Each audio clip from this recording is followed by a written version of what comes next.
L'Église moderne cherche ardemment la pertinence culturelle, aspirant à une influence grandissante et à des assemblées toujours plus nombreuses. Mais souvent, elle récolte une superficialité alarmante, un manque de discernement et, finalement, le jugement silencieux d'un Dieu saint. C'est une quête de légitimité auprès du monde qui, paradoxalement, la rend vide de la puissance divine. Elle tente à présenter un Christ accommodant, un évangile adouci, une sainteté aseptisée, comme si la vérité éternelle devait se plier aux caprices de l'époque. Mais Charles Spurgeon, le prince des prédicateurs, déjà en son temps, avertissait avec une clarté redoutable: la tentative de rendre la croix acceptable aux yeux des hommes est l'adultère spirituel le plus pernicieux, le plus corrosif pour l'âme et pour la congrégation. Il ne s'agit pas de plaire, mais de révéler la vérité immuable de Dieu, qu'elle plaise ou non. Vous avez peut-être ressenti cette lassitude, cette frustration lancinante, cette érosion subtile de la conviction au sein de ce que l'on appelle aujourd'hui l'Église.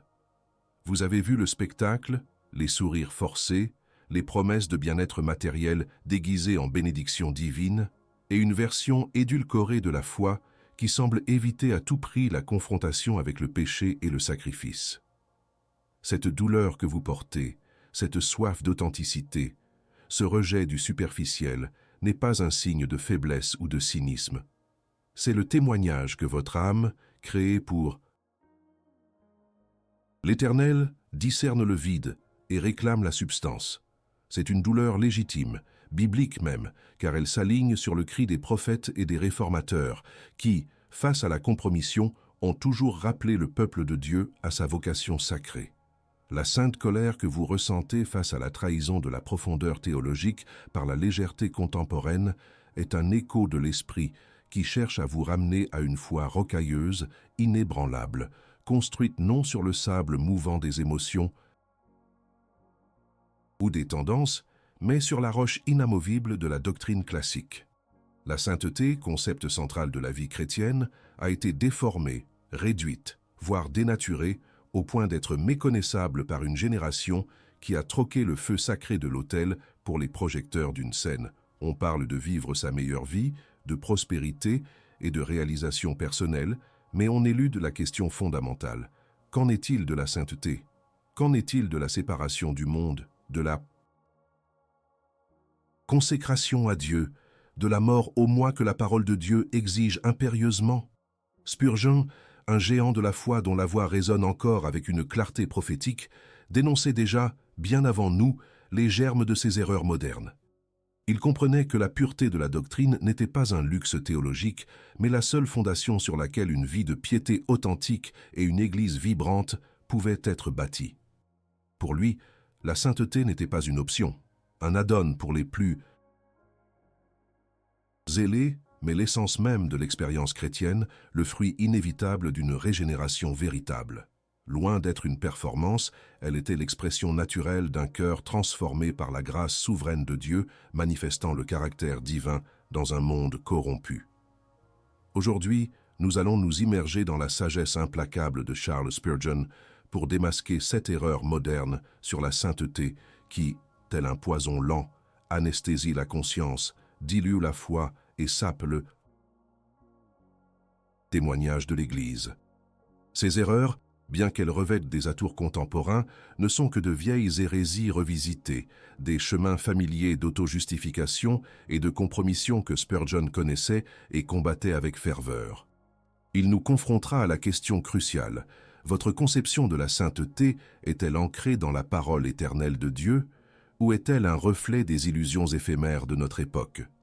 Nous allons explorer comment la recherche de l'approbation humaine a remplacé la recherche de l'approbation divine. Comment le confort personnel a pris le pas sur le fardeau de la croix. Comment la tolérance a été élevée au rang de vertu suprême, éclipsant la justice et la vérité. Nous verrons comment le perfectionnisme illusoire, le légalisme sec, l'antinomianisme débridé, la sainteté relativiste et l'idolâtrie du sentiment ont perverti la compréhension de ce que signifie être mis à part pour Dieu. La voix de Spurgeon est celle d'une sentinelle, et Il n'y a pas de temps pour les demi-vérités ou les accommodements tièdes quand l'âme est en jeu et que la gloire de Dieu est ternie. Préparez-vous à une confrontation, non avec un homme, mais avec la vérité biblique elle-même, celle que Charles Spurgeon prêchait sans relâche, celle qui ne cherche pas à vous flatter, mais à vous libérer. Car la véritable liberté ne se trouve pas dans l'absence de contraintes, mais dans la soumission joyeuse et radicale à la volonté souveraine du Dieu très haut, qui nous appelle à être saints comme il est saint. Ce chemin est étroit, ardu, impopulaire, mais c'est le seul qui mène à la vie éternelle et à la béatitude véritable. Êtes-vous prêt à laisser les fondations de votre foi être secouées, non pour être détruites, mais pour être purifiées et reconstruites sur un roc inébranlable? Alors, laissez-moi vous poser la question qui, si elle est honnêtement examinée, peut violer la quiétude de votre âme et vous pousser à l'introspection la plus profonde.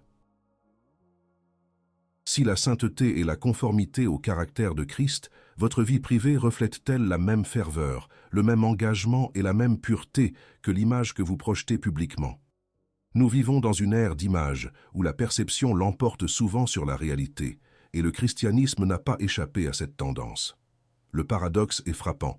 De nombreux chrétiens, sincèrement désireux de bien faire, se retrouvent piégés dans une représentation constante, une foi masquée. Ils exhibent une sainteté de façade, un extérieur irréprochable qui masque un tumulte intérieur, une lutte silencieuse et souvent ignorée. L'Église moderne, dans sa quête de respectabilité et de chiffres, a parfois encouragé ce façadisme, valorisant les apparences au détriment de la transformation profonde. Combien de fois observons-nous des vies chrétiennes qui semblent parfaites en public, des sourires avenants, des paroles pieuses, une assiduité exemplaire au culte, mais dont la vie privée est un champ de bataille de compromis, de frustrations inavouées et de péchés non confessés?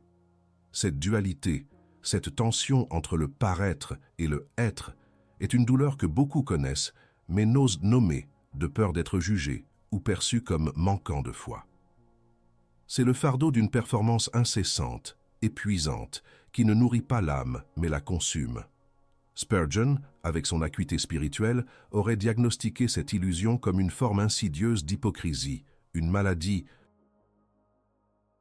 mortelle pour l'âme et pour le témoignage de l'Église. Pour lui, la sainteté n'était jamais une affaire de spectacle. Elle ne visait pas l'approbation humaine, mais la gloire de Dieu. Le prince des prédicateurs dénonçait sans relâche ce qu'il appelait la religion de l'apparence, cette vaine tentative d'imiter la piété sans en posséder la substance vitale. Il comprenait que ce n'est pas ce que l'homme voit qui compte, mais ce que Dieu sonde. La référence de base ici est la conscience profonde de l'être humain, confronté à la vérité éternelle. L'inimigo commun est clair. C'est le pharisaïsme, l'orgueil religieux qui cherche sa validation dans les yeux des hommes, plutôt que dans l'approbation du Christ. Spurgeon insistait sur le fait que la véritable sainteté émane d'un cœur régénéré, purifié par le sang de l'agneau et sanctifié par l'Esprit Saint. Elle n'est pas une collection de rituels ou un manuel de bonnes manières, mais une transformation radicale de l'être intérieur qui se manifeste naturellement dans l'extérieur.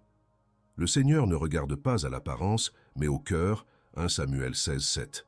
Et si le cœur est plein d'orgueil, d'amertume ou de compromis, alors toute démonstration extérieure de piété n'est qu'un voile trompeur.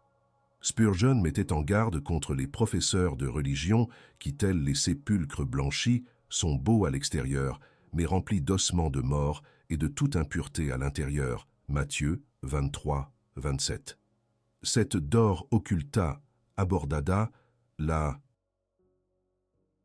frustration de l'hypocrisie, trouve sa racine dans le fait que nous savons, au fond de nous, que Dieu voit tout.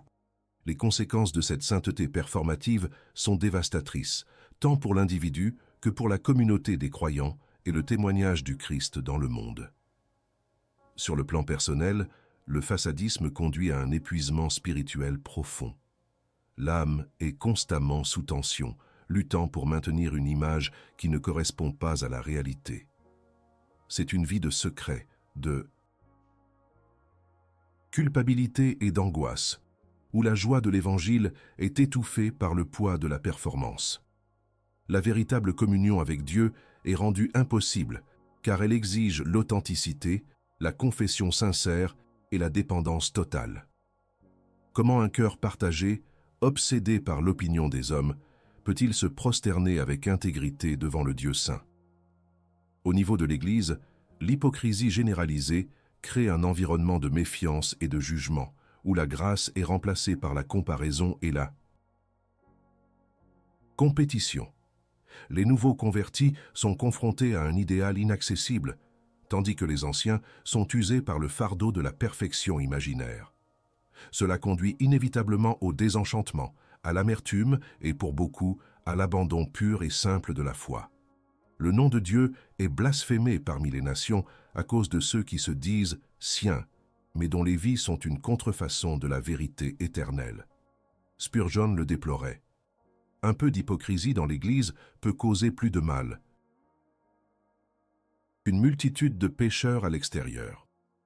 Le juiseau de Dieu sur une telle infidélité n'est pas léger. Il est une vérité solennelle que nous ferions bien de considérer. La solution à cette épidémie de façadisme n'est pas une simple astuce ou une décision superficielle, mais un appel radical à l'autel du repentir et de la soumission. C'est une mort au moi, une renonciation totale à la recherche de la louange humaine. Spurgeon ne proposait pas de demi-mesure, il prêchait la nécessité d'une transformation intérieure authentique, une œuvre souveraine de l'Esprit Saint qui purifie le cœur et renouvelle l'âme. Ce n'est pas en essayant plus fort d'être saint en apparence, mais en confessant notre incapacité à l'être par nous-mêmes et en nous jetant sur la grâce de Dieu que la véritable sainteté commence. Le chemin vers la véritable sainteté est celui de la crucifixion quotidienne du moi, de l'humiliation devant le Dieu 3 fois saint et d'une dépendance absolue à l'œuvre purificatrice du Christ. C'est un appel à cesser de jouer la comédie sur le palco de la religion et à s'agenouiller avec sincérité devant l'autel, là où nos masques tombent et nos cœurs sont mis à nu. La vérité éternelle est que la sainteté n'est pas un attribut que nous affichons, mais une nature que nous recevons par la foi en Jésus-Christ et que nous cultivons par l'obéissance à sa parole. C'est l'œuvre de Dieu en nous, non notre propre effort pour impressionner. L'appel est donc à une authenticité radicale, à une transparence devant Dieu et, là où c'est sage, devant nos frères et sœurs. C'est l'invitation à vivre une foi sans phare, dont la gloire revient à Dieu seul et dont la source est la croix du Christ, où toute prétention humaine est écrasée.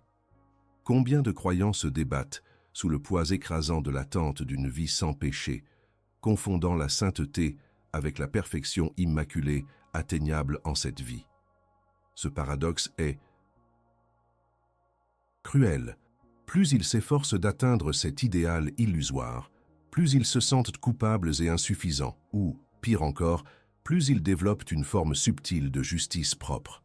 Cette dor occulta abordada du perfectionnisme chrétien est une angoisse silencieuse, une quête épuisante qui mène soit à la désillusion amère, soit à l'orgueil spirituel masqué.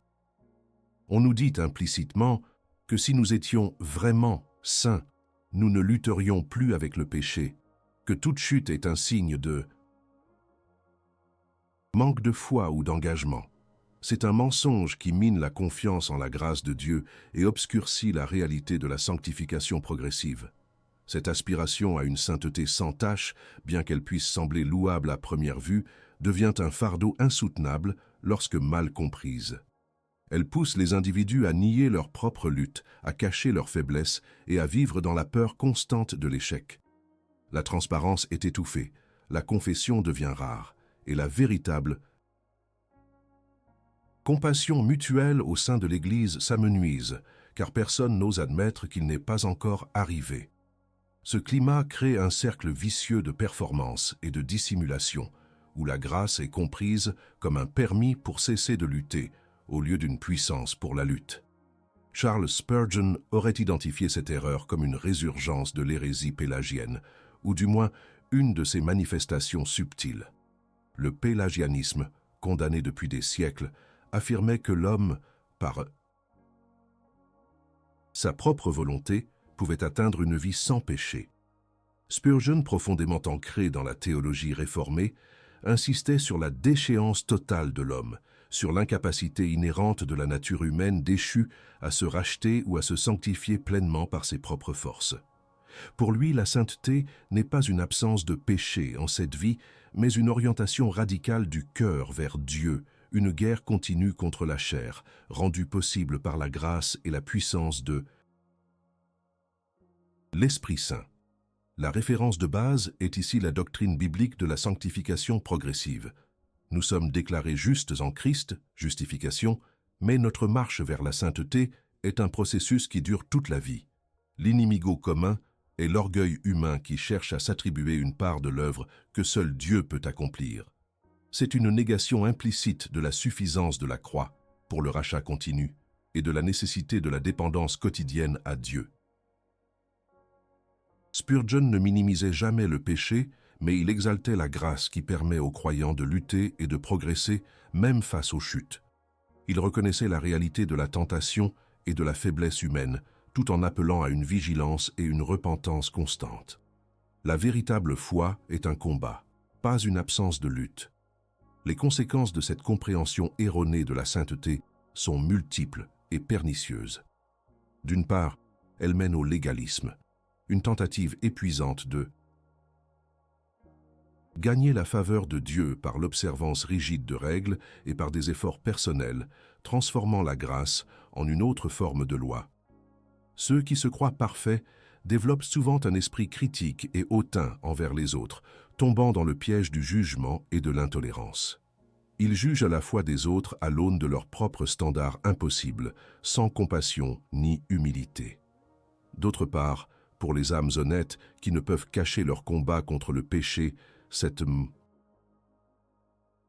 doctrine de la perfection immédiate conduit au désespoir et à la condamnation. Ils se sentent indignes, rejetés par Dieu et par l'Église, incapables d'atteindre un idéal qui leur semble inaccessible. Leur foi est minée, leur joie est volée, et ils vivent sous une ombre de culpabilité qui n'est pas de Dieu. Certains abandonnent même la foi, croyant qu'ils ne sont pas assez bons ou que Dieu les a abandonnés. D'autres, pour éviter ce désespoir, tombent dans une fausse sécurité, prétendant une perfection qu'ils n'ont pas, se mentant à eux-mêmes et aux autres et devenant insensibles à la voix de l'Esprit Saint qui les appelle au repentir. La vérité est que la grâce de Dieu est suffisante pour nos faiblesses et non une excuse pour l'insouciance. La seule solution biblique à cette illusion du perfectionnisme est un retour radical à la doctrine de la grâce souveraine et de la sanctification progressive, qui ne vient pas de l'effort humain, mais de l'œuvre continue de Dieu en nous. Il ne s'agit pas d'une décision facile, mais d'un appel à un repentir profond et à une soumission totale à la parole de Dieu. Spurgeon ne cessait de rappeler que la croix de Christ est non seulement le moyen de notre justification, mais aussi la source de notre sanctification. C'est en contemplant la croix et en nous identifiant à Christ dans sa mort et sa résurrection que nous trouvons la puissance pour mortifier le péché et croître en sainteté. L'appel est de renoncer à toute prétention d'auto-justification ou de perfectionnement par nos propres moyens. C'est un appel à l'humilité radicale, à la reconnaissance de notre dépendance absolue à l'Esprit Saint qui nous équipe pour le combat spirituel quotidien. La sainteté n'est pas l'absence de péché, mais la détermination à lutter contre lui, à le confesser lorsqu'il survient et à nous relever par la grâce de Dieu. C'est une marche constante vers Christ, une conformité progressive à son image. La solution ne vise pas le confort ou la validation humaine, mais la sanctification et la gloire de Dieu. C'est un chemin de foi active, de repentir incessant et de dépendance joyeuse. La vérité éternelle de Dieu est que notre trésor le plus précieux est dans la foi en l'Esprit Saint qui nous permet de persévérer malgré nos faiblesses et de trouver notre prospérité divine dans la communion avec Dieu lui-même. Chrétiens, arrêtez un instant votre course effrénée vers une perfection illusoire. Admettez-le avec la vérité au fond de votre âme. Avez-vous secrètement cru que vos luttes continues contre le péché sont la preuve de votre échec, ou avez-vous inconsciemment cherché à masquer vos faiblesses pour maintenir une image de piété que vous ne possédez pas entièrement? Admettez cette vérité inconfortable maintenant dans les commentaires comme un acte d'humilité devant Dieu et vos frères et sœurs. Dites simplement « J'admets ou je lutte et commencez le chemin de l'authenticité ». La vision moderne de la sainteté est souvent pervertie par une quête insatiable de confort personnel et de bien-être matériel, un désir d'une vie sans heurts ni souffrance, présenté comme le signe ultime de la faveur divine. Le paradoxe est cruel. On nous promet la paix, la joie, la prospérité et la réalisation de soi comme corollaires inévitables d'une foi correcte, vidant la sainteté de son contenu radical. Cette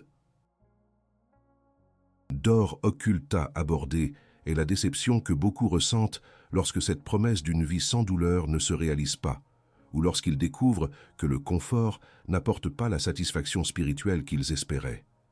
Ils ont été nourris d'un évangile du confort qui évite la croix et se concentre sur les bénéfices immédiats plutôt que sur la transformation profonde de l'âme.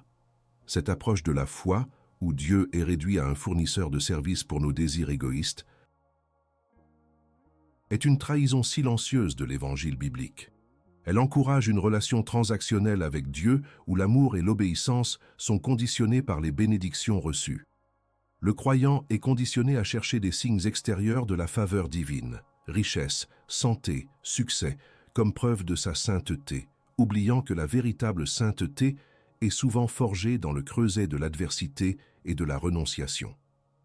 Cette soif de confort personnel ne fait qu'alimenter le vide spirituel, car elle détourne le cœur de la seule source de vérité et de satisfaction, Dieu lui-même. Charles Spurgeon, avec la clarté d'un prophète et la fermeté d'un réformateur, aurait diagnostiqué cette approche de la sainteté comme une idolâtrie flagrante du moi. L'inimigo commun est ici l'évangile du confort, une distorsion pernicieuse qui promet la prospérité divine matérielle au lieu de la richesse de l'âme en Christ. Il aurait vu dans cette quête de confort un abandon de la croix, un rejet implicite de l'appel de Christ à se renier soi-même, à prendre sa croix et à le suivre. Matthieu 16, 24. Pour Spurgeon, la véritable sainteté n'est pas une recherche de l'aisance, mais une soumission radicale à la volonté souveraine de Dieu qui peut inclure la souffrance, la persécution et le sacrifice. La référence de base est la vie et l'enseignement de Jésus-Christ lui-même, ainsi que l'exemple des apôtres et des martyrs. Christ n'a pas promis une vie facile à ses disciples, mais un chemin de sacrifice et de renoncement. Si quelqu'un veut venir après moi, qu'il renonce à lui-même, qu'il se charge de sa croix et qu'il me suive. Spurgeon n'avait de cesse de rappeler que la sainteté est une séparation du monde, pas une adaptation à ses désirs. Elle n'est pas une quête de bénédiction, mais une recherche du bénisseur. Le trésor du chrétien n'est pas dans les biens terrestres, mais dans la communion avec Dieu. Et la conformité à l'image de Christ. Cet évangile du confort dénature la croix, transformant le symbole du sacrifice en un talisman de prospérité. Les conséquences de cette idolâtrie du confort sont profondes et dévastatrices. Premièrement, elle produit une foi diluée, incapable de résister aux tempêtes de la vie. Quand les difficultés surviennent, la maladie, la perte d'emploi, le deuil, ceux qui ont été nourris de l'évangile du confort se sentent trahis par Dieu, leur foi s'effondre, car elle était fondée sur la promesse de l'absence de souffrance et non sur la souveraineté de Dieu qui utilise même le mal pour sa gloire et notre sanctification. Ils manquent de la résilience spirituelle nécessaire pour persévérer dans l'adversité, car ils n'ont jamais appris à trouver leur trésor en Christ seul. Deuxièmement, cette quête de confort rend le croyant vulnérable aux flatteries et aux manipulations des faux docteurs qui promettent ce que l'Évangile ne promet pas. Elle détourne le cœur des réalités éternelles pour se fixer sur les biens éphémères de ce monde. La sainteté est compromise, car elle devient un moyen d'obtenir des choses plutôt qu'une fin en soi. Spurgeon prévenait que le juiseau de Dieu est certain pour ceux qui pervertissent l'Évangile et mènent les âmes dans l'illusion. La vérité est que la prospérité divine n'est pas définie par la taille de notre compte en banque, mais par la richesse de notre communion avec Dieu et par la transformation de notre âme à l'image du Christ. Le paradoxe est d'être riche en foi, tout en étant pauvre aux yeux des hommes, une vérité que le monde ne peut saisir. La seule solution biblique à cette idolâtrie du confort est un renoncement radical à soi-même et une embrassade inconditionnelle de la croix de Christ. Ce n'est pas une décision facile, mais un appel à un repentir profond et à une soumission totale à la souveraineté de Dieu, même et surtout dans la souffrance. Spurgeon prêchait une foi qui ne craignait pas la douleur, mais qui la voyait comme un outil de Dieu pour nous façonner à l'image de Christ. La véritable sainteté ne se trouve pas dans l'absence de problèmes, mais dans la fidélité à Dieu au milieu d'eux. L'appel est de rechercher Dieu pour Dieu lui-même, et non pour ses bénédictions. C'est une invitation à trouver notre trésor et notre satisfaction. Uniquement en Christ, reconnaissant que sa grâce est suffisante pour nous, peu importe les circonstances. La solution ne vise pas le confort éphémère, mais la sanctification éternelle. C'est un chemin de sacrifice joyeux où nous nous soumettons à la volonté de Dieu, confiant qu'il sait ce qui est le mieux pour nous, même si cela implique la souffrance. Le véritable trésor que Spurgeon a découvert n'était pas la libération financière, mais la richesse de l'âme trouvée dans la communion intime avec Dieu, une prospérité divine qui ne craint ni la rouille ni les mythes et qui est le don impérissable de l'Esprit Saint. C'est un appel à délaisser la religion de l'à peu près pour une foi robuste, ancrée dans la vérité et prête à tout sacrifice pour la gloire de Dieu.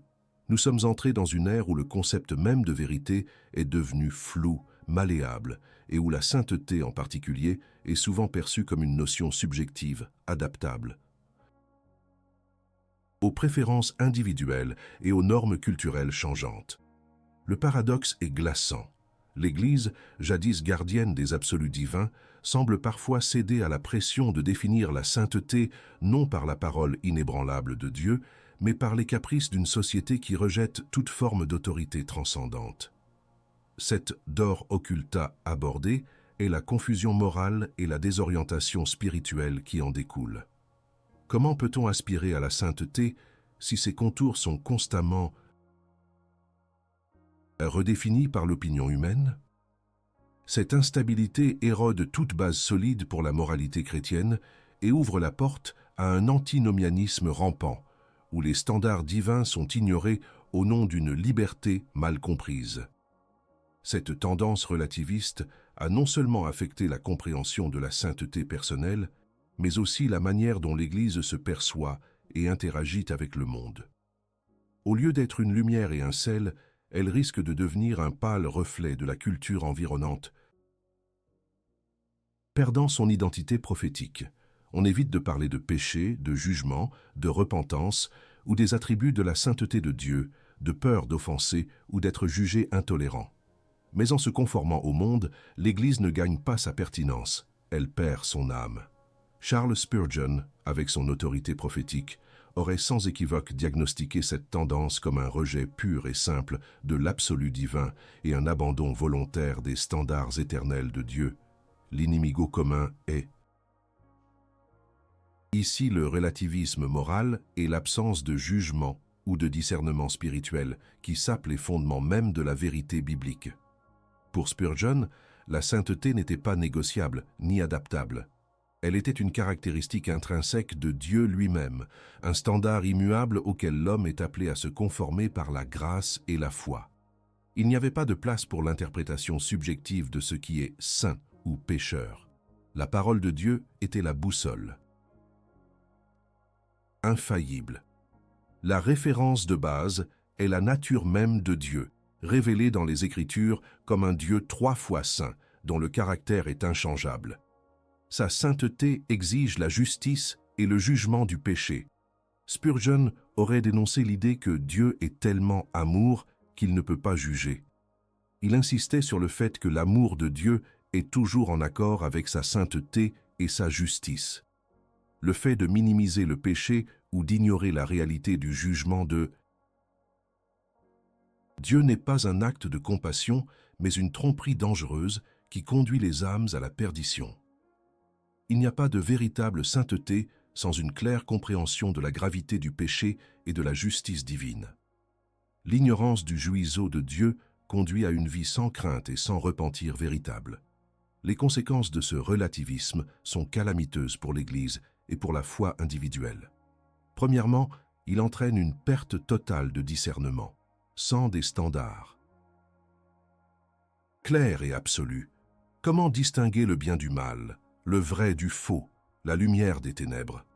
L'Église devient incapable de confronter le péché en son sein ou dans le monde, car elle a abandonné la base de son autorité morale. Tout est permis, tout est toléré, et le péché n'est plus appelé péché, mais une erreur, une faiblesse ou une expression de soi. Deuxièmement, cela conduit au compromis total avec le monde. Lorsque les frontières entre le sacré et le profane sont effacées, l'Église perd son identité distinctive. Elle se fond dans la culture ambiante, adoptant ses valeurs, ses philosophies et ses modes de vie, plutôt que de les transformer. La sainteté devient un concept vide de sens, et le témoignage du Christ est dilué au point d'être inaudible. Le sel a perdu sa saveur, et la lumière est cachée sous le boisseau. Les 7 erreurs modernes sur la sainteté dont nous avons parlé, la performance sociale, le perfectionnisme illusoire, la quête du confort et maintenant le relativisme, toutes convergent vers cette abdication de la vérité absolue au profit d'une adaptation humaine. Le juiseau de Dieu ne frappe pas seulement l'incrédulité, mais aussi l'infidélité de son peuple qui refuse de le représenter fidèlement. C'est le silence de l'agneau qui ne rugit plus contre l'iniquité.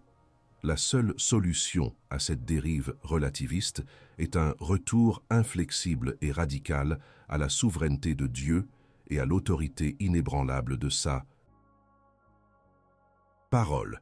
Ce n'est pas une décision ou une opinion, mais un appel à un repentir collectif et individuel, à une soumission sans réserve à la vérité éternelle qui transcende toutes les cultures et toutes les époques.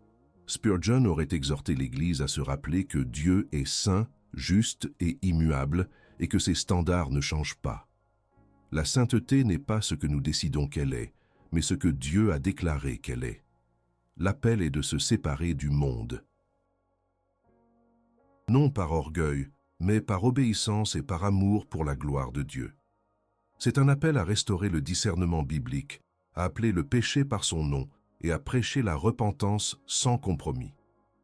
La solution ne vise pas le confort du compromis, mais la sanctification qui glorifie Dieu. C'est un chemin de courage et de fidélité, où nous nous tenons fermement sur la parole de Dieu, même lorsque le monde entier nous tourne le dos.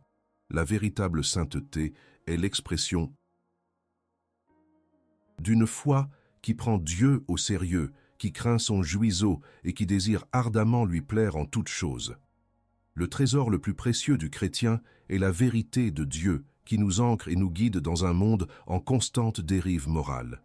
C'est la prospérité divine de connaître Dieu tel qu'il est, de le servir en esprit et en vérité, et de vivre pour sa gloire éternelle, sans jamais diluer sa sainteté pour apaiser l'homme. Nous avons traversé ensemble les méandres de 7 erreurs modernes sur la sainteté, des déformations subtiles mais dévastatrices que Charles Spurgeon, avec son œil de lynx théologique, aurait déjà identifiées et dénoncées avec une ferveur prophétique. Nous avons vu comment la sainteté a été réduite à une performance sociale, un perfectionnisme illusoire, une quête de confort personnel, une notion relativiste sans absolu, et bien d'autres pièges subtils qui ont détourné l'âme de sa véritable vocation. Être sainte, comme Dieu, est saint. Ces erreurs ne sont pas de simples opinions ou des variations. Elles sont des falsifications qui sapent les fondements mêmes de la foi biblique et diluent la puissance transformatrice de l'Évangile. Spurgeon n'avait pas peur d'affronter la superficialité de son époque, et sa voix résonne aujourd'hui avec une urgence encore plus grande. Il nous rappelle que la véritable sainteté n'est pas une quête d'approbation humaine, mais une passion pour la gloire de Dieu. Elle n'est pas l'absence de lutte contre le péché en cette vie, mais une guerre incessante menée par la puissance de l'Esprit Saint. Elle n'est pas la recherche de notre propre confort, mais l'embrassement radical de la croix du Christ, avec ses souffrances et ses renoncements.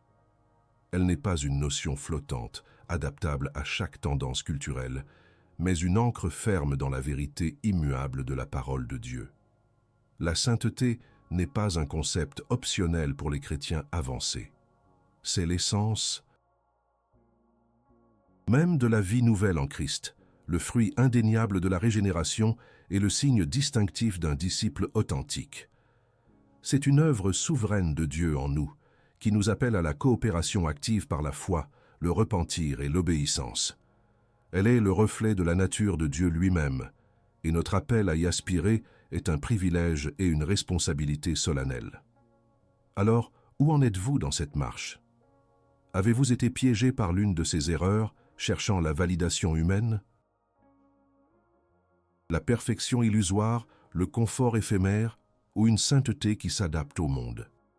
C'est le moment de l'auto-évaluation honnête, de la confrontation avec la parole de Dieu et avec l'héritage des géants de la foi comme Spurgeon. Ce n'est pas un appel à la condamnation, mais un appel à la purification, à un retour radical à la saine doctrine et à une vie qui glorifie véritablement le Dieu saint. La voix de Spurgeon est une sentinelle dans la nuit, nous rappelant l'importance de la vigilance spirituelle. Ne nous laissons pas berner par les miroirs aux alouettes de la spiritualité moderne. Cherchons la profondeur, la substance, l'authenticité, qui ne peuvent être trouvées que dans la soumission inconditionnelle à la vérité éternelle, à la croix du Christ et à la puissance transformatrice de l'Esprit Saint. C'est le chemin ardu, mais c'est le seul chemin qui mène à la vie abondante et à la gloire de Dieu. Arrêtez un instant. Si ce message a percé le voile de la superficialité et touché la corde de la vérité dans votre âme, alors agissez maintenant. La passivité n'est pas une option pour ceux qui cherchent la sainteté véritable. Montrez votre soutien à ce ministère qui s'efforce de ramener la saine doctrine dans un monde assoiffé. Laissez un super thanks money sous cette vidéo ou, mieux encore, devenez membre de notre chaîne pour un accès exclusif à du contenu approfondi et pour participer activement à cette œuvre. Votre contribution n'est pas une simple transaction. C'est un investissement dans la propagation de la vérité éternelle qui démasque les erreurs et appelle à la repentance. Et si vous désirez faire un pas au-delà, si vous aspirez à une compréhension plus profonde des chemins de guérison, de pardon et de renaissance, acquérez notre e-book. Quand le ciel répond, chemin de guérison, de pardon et de renaissance. C'est bien plus qu'une lecture, c'est un guide pour une vie transformée, un compagnon pour votre cheminement de foi et un geste concret de soutien à ce que nous construisons ici. Enfin et surtout, ne partez pas en silence. Votre voix est importante. Écrivez dans les commentaires. Quel enseignement de Charles Spurgeon ou quelle erreur moderne sur la sainteté dénoncée dans cette vidéo vous a le plus interpellé ou vous a le plus mis au défi? Partagez votre réflexion, votre lutte, votre engagement. L'important est de participer. Omettre de commenter, c'est perdre une chance de manifester publiquement votre adhésion à la vérité et de faire partie de cette communauté qui ne craint pas la confrontation avec la parole de Dieu. Engagez-vous.